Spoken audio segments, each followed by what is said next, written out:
สวัสดีครับผมนายภูมิเบศหอมกินม5ทับ6เลขที่16วันนี้จะมานำเสนอข้อสอบข้อที่5นะครับโจทย์ถามว่านะครับค่าสมบูรณ์ของจำนวนเชิงซ้อน z ที่สอดคล้องกับสมการ z เท่ากับ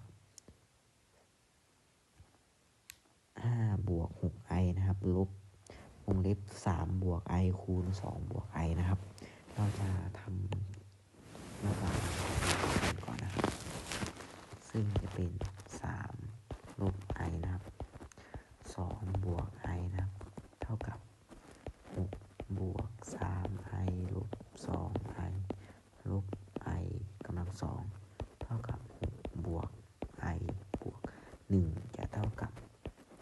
7บวก i นะเราก็จะมาแทนค่าในสมการนะครับก็จะเป็น z เท่ากับ5บวก 6i นะครับแล้วก็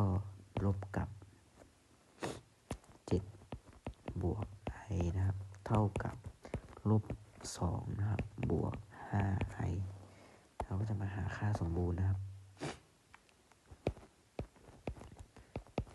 เท่ากับลบ2กำลัง2บวก5กำลัง2นะครับเท่ากับ4บวก25เท่ากับรูท29นะครับตอบข้อ